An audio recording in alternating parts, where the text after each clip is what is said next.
Madam Speaker, I rise to ask question 1 of 2008 under my name, listed in today's order paper, for the Minister for Defence and National Security. Can the Minister inform this House on how effective the Duavata Initiative has been in reducing the national crime rate as a measure of collective security? Minister for Defence and National Security, you have the floor. Thank you, Madam Speaker. I'd like to thank the Honourable Member for his question this morning. The Duavata Community Policing, Madam Speaker, is the partnership between the police and the community. In 2017, the Fiji Police Force conducted a total of 4,877 community policing activities.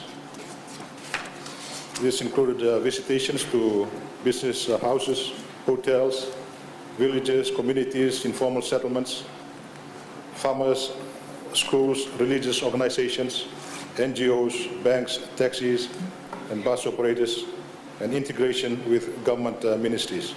Madam Speaker, in 2017, it was during the Duavata Community Policing concept that the Fiji Police Force was able to make a total of 727 drug arrests, uproot 50,000 marijuana plants, and confiscate 1,000 marijuana seedlings.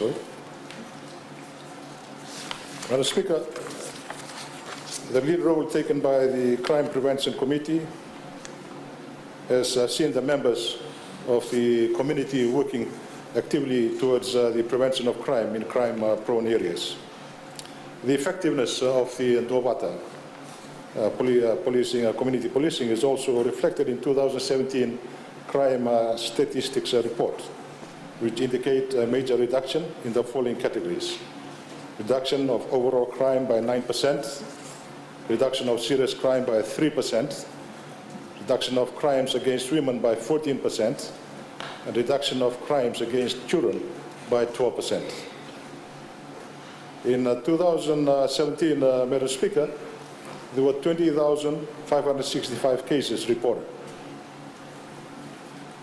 2,412 cases out of the 20,565 cases reported were from the 1997 to 2016. Through the Duavata Community Policing Program, Madam Speaker, members of the community were able to have faith in the justice system and are coming forward to report these crimes. Thank you, Madam Speaker.